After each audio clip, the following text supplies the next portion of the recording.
ফরমায় 7 জন মানুষ। কয়জন মানুষ? 7 জন মানুষ এমতন হবে যাদেরকে কঠিন হাসরের দিনে, যাদেরকে হাসরের তাপের দিনে, যাদেরকে ওই বিচারের মাঠে, যাদেরকে সূর্য যেদিন মানুষের মাথার উপরে আসবে, যেদিন জমিনটা তামার হবে, এই শাস্তির সময়ও 7 ধরনের মানুষকে আল্লাহ স্পেশাল ভাবে আরশের ছায়ার তলে জায়গা দিবে। জোরে জোরে বলুন সুবহানাল্লাহ। কয়জন মানুষ? 7 জন মানুষ। মনে রাখবেন, 1 নম্বর হইল ইমামুন আদলুন, যে রাজাই ইনসাফ করব, যে বাদশাই ইনসাফ করব। যদি দেওয়ানি, যদি মাতবর, ধনীরও বিচার যাই করছে, গরিবের বিচার তাই করছে। এই যে সমানে সমানে যদি ইনসাফ করতে পারো, দুইজনকে যদি 100-100 ভাগায় দিতে পারো, দুইজনের মাঝখানে যদি কোনো খেলিমেলি না করতে পারো, এই ইনসাফটা যদি করে যাইতে পারো, হাসরের দিনে যেদিন কোনো ছায়া থাকবে না, আল্লাহ তাআলা তোমাকে আরশের ছায়ার তলে জায়গা দিবে। জুড়ে বলুন সুবহানাল্লাহ। 1 নম্বর। 2 নম্বর হইল এ যুবক তোমাদের জন্য। 2 নম্বর নবী বলেন ওয়াশাবুন নাশা ফি ইবাদাতিল্লাহ। 2 নম্বর হইল সেই যুবক, যেই যুবক রাতের বেলায় ঘুমায় না, ওই যুবক রাতের বেলা উইঠা মসজিদের দিকে যায় আল্লাহর ইবাদতের জন্য। যে যুবক আজকে জলসায় আছে ইবাদতের জন্য, যে যুবক মাজারে যায় ইবাদতের জন্য, যেই যুবক মসজিদে যায় ইবাদতের জন্য, যেই যুবকের মাঝে ইবাদত থাকবে, আল্লাহর ভয় থাকবে, নবী মুস্তাফার ভালোবাসা থাকবে, আল্লাহর ভালো ভালো কর্মগুলি করবে, আমার নবী ফরমায় ওই যুবককে আল্লাহ তাআলা হাসরের দিনে আরশের ছায়ার তলে জায়গা দান করবে। জোরে বলুন সুবহানাল্লাহ। 2 নম্বর হলো না। 3 নম্বর রাজুলুন কালবুহু মুআল্লাকুম ফিল মাসাজিদ।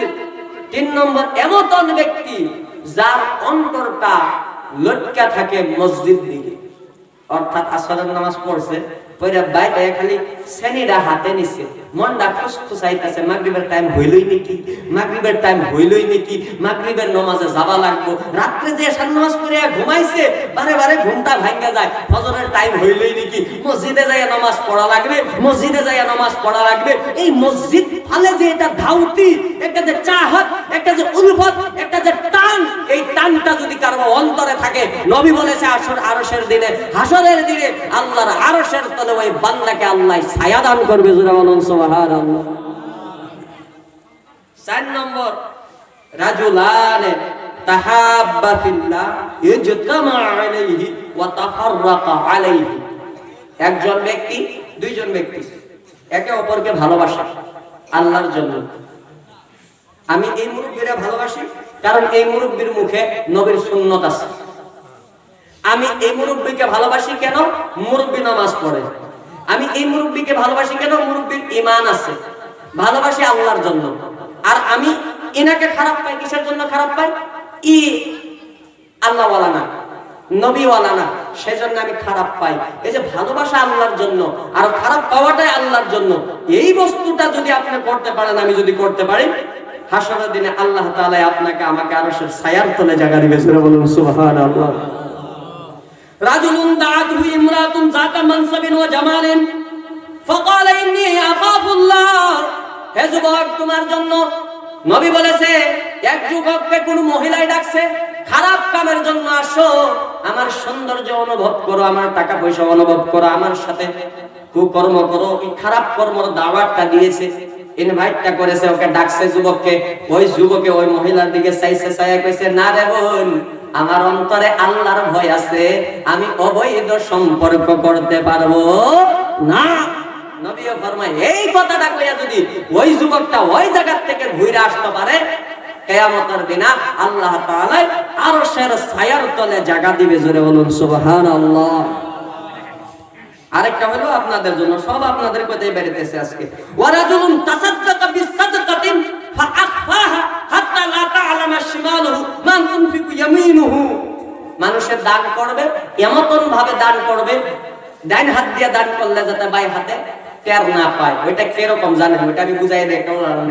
আশপাশে কেউ বেমার হয়েছে, আশপাশে কেউ বেমার হয়েছে, বা কারো ছেলে মেয়ে টাকার জন্য স্কুলে এডমিশন নেবার পাইতেছে, মানুষটা সম্মান মাদ্রাসায় এডমিশন নিতে পারতেছে না, মানুষটা সম্মানে চাবারও পারে না, ভিক্ষাও করতে পারে না, খুঁজবারও পারে না, পকেটের থেকে টাকা 500 টাকা নিয়ে মনে মনে ওনার হাতে দিয়ে দিচ্ছেন, ভাই টাকা 500 দিলাম, তোমার মেয়েটাকে কলেজে এডমিশন দিতে পারতেছে না, দিয়ে দাও, তোমার মেয়েটাকে স্কুলে এডমিশন দিতে পারতেছে না, দিয়ে দাও, তোমার ছেলেটার মাদ্রাসার কাপড় সেলাই পারতেছে না, করে দাও, তোমার বেমার ট্রিটমেন্ট করো।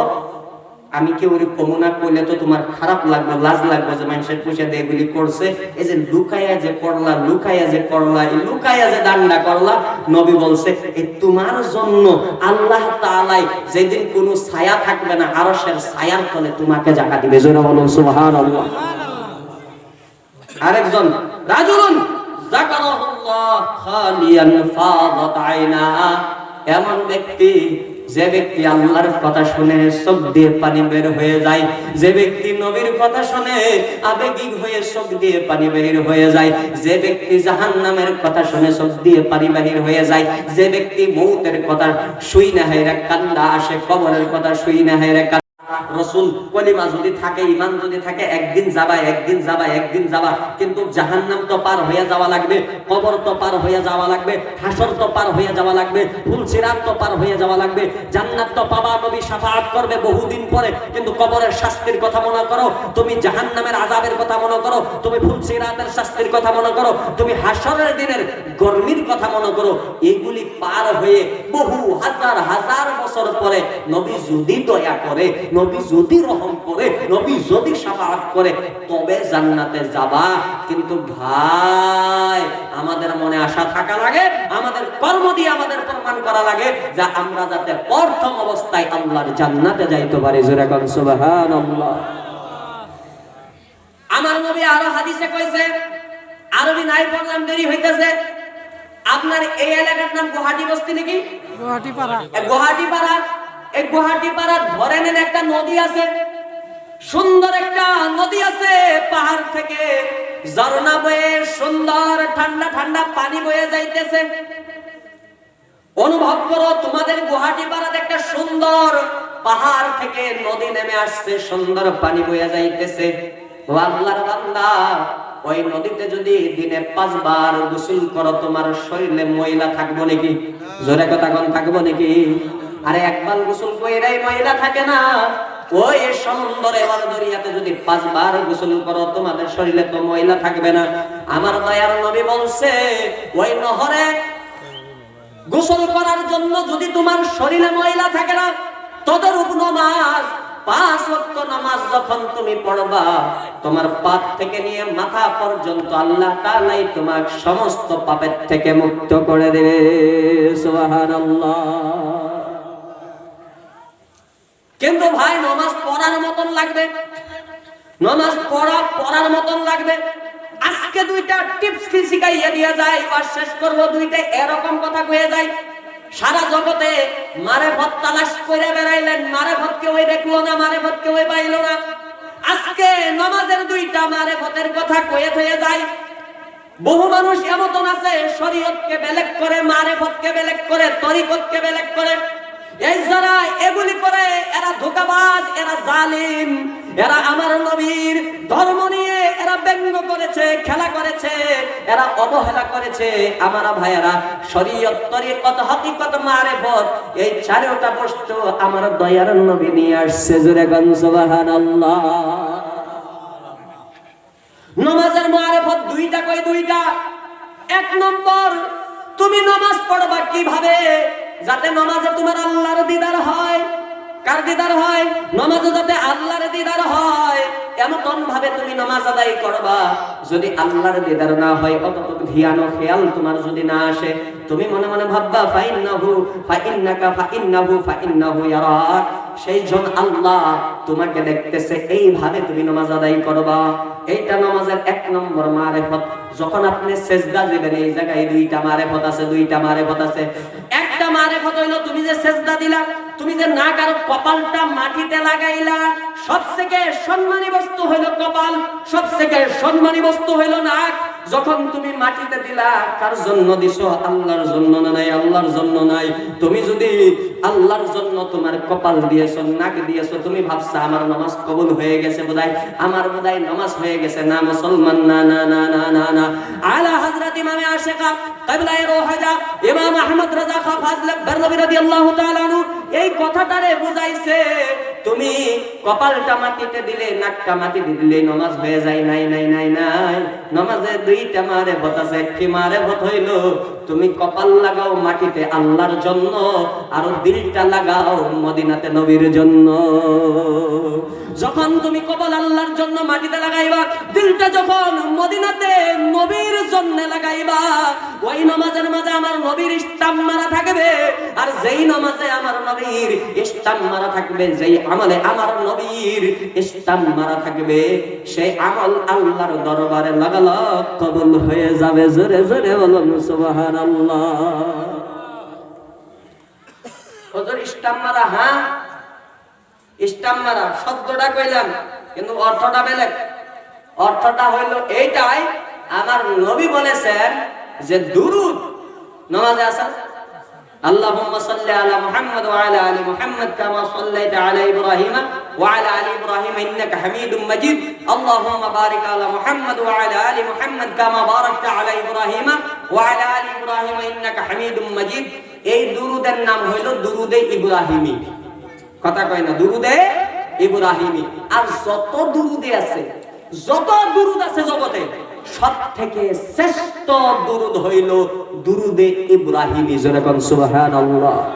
আর দুরুদ পড়ার পরে অমতন দোয়া আল্লাহর কাছে কবুল হয়ে যায়, যেই দোয়াতে আমার দয়ার নবী নূর নবীর উপরে দুরূদ শরীফ পাঠ করা হয়। যেরকম সুবহানাল্লাহ। ইবনে আবিদিন শামী ফতোয়া শামীর মাঝে একটি বর্ণনা দিয়েছে, রেফারেন্সটা লেখা আছে, বললাম না সময় কম। ইবনে আবিদিন শামী ফতোয়া শামীতে একটা বর্ণনা দিয়েছে যে মানুষের প্রত্যেক আমলের দুইটা সাইড থাকে, দুইটা পক্ষ থাকে। কবুল হইতেও পারে, নাও হইতে পারে। নামাজ কবুল হইতেও পারে, নাও হইতে পারে। হজ কবুল হইতেও পারে, নাও হইতে পারে। রোজা কবুল হইতেও পারে, নাও হইতে পারে। যাকাত কবুল হইতেও পারে, নাও হইতে পারে। দুইটা পক্ষ থাকে। ইবনে আবিদিন শামী ফরমায়, এমন একটি আমল আছে যে আমলে কোনো পক্ষ নাই, করলো মানে কবুল হবেই। সেই আমলটা হইল মদিনাওয়ালা জিন্দা নবীর দুরূদ। জোরে কোন সুবহানাল্লাহ। কোন বান্দাই যদি দুরূদ পাঠ করে কবুল হবে না এই অপশনই নাই, 100% আল্লাহ কবুল করবে করবে করবে। জোরে জোরে বলুন সুবহানাল্লাহ। যখন নামাজে দুরূদ পড়বেন নবীর দুরূদের জন্য, ওই দোয়া আল্লাহর কাছে কবুল হবে। আমার দয়ার নবী নূর নবী ফরমায়, দুআ মুআল্লাকুম বাইনাস সামাই ওয়াল আরদ। দুআটা লটকে থাকে আসমান আর জমিনের মাঝখানে। দুরূদ শরীফ পড়লে আরশ পর্যন্ত যায়, দুরূদ শরীফ না পড়লে ওই দোয়া আল্লাহর আরশে যায়া পায় না। যখন আল্লাহর আরশে যায়াই পায় না, তখন কবুল আর কেমনে হবে? জোরে কোন কথা ঠিক না নাই? এ ভাই, দুইটা বিষয় এনে বুঝবার জন্য আছে, কইয়া শেষ করি। পশ্চিমের নাম হলো কিবলা। পশ্চিমের নাম কি? কিবলা। এই কিবলাটা হলো আমাদের নামাজের জন্য। কিসের জন্য? নামাজের জন্য, দুয়ার জন্য না। দুয়ার জন্য না। আপনাদের পশ্চিম মুখ হয়ে দুয়ার করা লাগবে না, না না না। দুয়ার কিবলা হলো আরশ। দুয়ার কিবলা হলো আরশ। সেই জন্য আমরা হাতটা এমনি করে আরশের দিকে হাতটা তুলে আল্লাহর কাছে চাই। হুজুর হাত না তুললেও তো আল্লাহ দেখে, তো হাত তুললে চাওয়ার কারণ কি? আমার দয়ার নবী কইছে, ইন্নাল্লাহ হাইয়ুন কারীম। আল্লাহ তাআলা লজ্জাশীল। যখন বান্দায় হাত তুলে আল্লাহর কাছে চাই না, আল্লাহ কুদরতি ভাবে লজ্জা অনুভব করে ওই বান্দার হাতটাকে খালি হাতে ফেরাই না। জোরে জোরে বলুন সুবহানাল্লাহ। সেই জন্য হাত তুলে দোয়া করা লাগে। আজকে জলসায় আইছেন, এই জায়গা থেকেও একটি কথা আপনারা ভুলবেন না, পূর্বপুরুষ যারা কবরে আছে, আমাদের বহুতের মা বাবা কবরে আছে, যাগর কথা মনে পড়ে। জলসার শেষে যখন হুজুররা দোয়া করবে, ওনাদের কথা অল্প মনে ফালাবেন। আপনি গুনাহগার হন, আমি গুনাহগার হই, আমি পাপী হই, আমি নাদান হই, আমি মূর্খ হই, এত প্রশ্ন না। মূর্খরও তো আব্বা, অশিক্ষিতরও তো আব্বা, শিক্ষিতরও তো আম্মা, ভালোরও তো আম্মা, খারাপেরও তো আম্মা। যখন আল্লাহকে বলবেন, আয় আল্লাহ, আমি তো কোরআন ভালো করে পড়তে পারি না, দুরূদ ভালো করে পড়তে পারি না, তোমার নাম নিতে পারি, আমি মিয়া মানুষ, মিয়া ভাষাই তোমার কাছে বললাম, আমার আম্মা কবরে আছে, আমার আব্বা কবরে আছে, আমার দয়ার নবী সাল্লাল্লাহু আলাইহি সাল্লামে বলেছেন, এই আমার উম্মতে যখন আব্বা আম্মার কারণে দোয়া করবে, মিশকাতের মাঝে হাদিস আছে, কুতিবা লাহু বাররা, আল্লাহ তাআলাই বলে ওই আব্বা আম্মাকে জান্নাতি ঘোষণা করে দেবে। জোরে জোরে বলুন সুবহানাল্লাহ। তো আজকে মা বাপকে ভুলবেন না, আজকে বংশ পরিয়াল, আজকে আমরা যাতে পূর্বপুরুষকে না ভুলি, এই জলসাতে না ভুলি, আমরা উরুসে না ভুলি, যাতে আমরা ভালো ভালো দিনে আল্লাহ আমাদেরকে আমল করবার জন্য তৌফিক দান করুন। জোরে কোন আল্লাহুম্মা আমিন, আরো জোরে কোন আল্লাহুম্মা আমিন। প্রত্যেক জায়গা বিশেষ করে একটা হাদিস আমি শুনাই ওয়াজ শেষ করি। আজকের হাদিসটা শোনাই, শোনাই ওয়াজ শেষ করি। যদি আপনারা কম ইনশাআল্লাহ, তো দেই হাত দেই, সবাই হাত দেই। লাস্ট হাদিসটা কয়ে হুজুরের ইজাজত নিয়ে শেষ করি। হাদিস হলো বুখারী শরীফ। কোন কিতাব? বুখারী। আর মুফতি খায়রুল ইসলামে এমনি একটা কাহিনী বানায় কয় না, যেটা হাদিসে আছে। আমি পা লাগলে দেখেই কমু, দেখা কমু, সম্মান যাব না, কিন্তু ভুল কইলে জাহান্নামে যাওয়া লাগবে। কোনটা বলা কথা কয় না? কোনটা বলা? আরে ওয়াজ করতেছি জাহান্নামে যাবার নাকি? হ্যাঁ, ওয়াজ করতেছি, মানুষকে ভালো রাস্তা দেখাইছি, যাতে নিজেও বাঁচতে পারি, আপনারাও যাতে। এই তো উদ্দেশ্য না? ওয়াজ তারে যদি বিজনেস বানাই, ওয়াজ তারে যদি কারখানা বানাই, ওয়াজ তারে যদি হাসি মস্কারির প্যান্ডেল বানাই, ওয়াজ তারে যদি ধোকাবাজি বানায় দেই, তো কেমনে হবো? হবো কি? কথা কয় হবো কি? বহুত বক্তা এরকম আছে। আজকে এই জায়গায় আমার কত কষ্ট হয়েছে, আমার গাড়িটা আহে না, আমি জানি। অথচ আমার ইসমাইল হুজুর, ওনার আমিনুল সাহেব, আর এই যে আমাদের আব্দুল কাদের ভাই আমাদের ফোন করছে, কষ্ট হলো আইসি কেসের জন্য। জানেন, ওই যে জবান দিছি, ওয়াদা দিছি। হ্যাঁ, বহু মানুষ, বহু বক্তা এর মতো আছে, ওয়াদা করে পয়সা নিয়ে ওই যায় না। হ্যাঁ, ওটা এরমই হইলো যে শস্যতে ভূত ছোটাবেন না, ওই শস্যতে ভূত। ওয়াজ করবো, নবী কইছে ওয়াদা পুরা করো, ও বেচারাই জলসাত যায় না পয়সা নিয়ে। তো ওরকম ফাঁক ফোন হইলে এই জলসা মাহফিলগুলির জরিয়াতে হেদায়েত হব না, হব না, হব না, হব না। বুখারীর হাদিস 1423 নম্বর। বাইরে যায় শিক্ষিত যারা আছো, মোবাইল চালাবার জন্য তোমরা একেবারে মোবাইলের মাঝে, গুগলের মাঝে টাইপ করে দেখো। বুখারী শরীফ 14 নম্বর, 1423 নম্বর হাদিস। আপনাদের জন্য, আমাদের জন্য দয়ার নবী রাহমাতুল্লিল আলামিন কিছু কথা কইছে, তিন চারটা কথা কইছে। এই কথাগুলি আমরা শুননা মাননা আজকের ওয়াজ শেষ। জোরে কোন ইনশাআল্লাহ, জোরে কোন ইনশাআল্লাহ।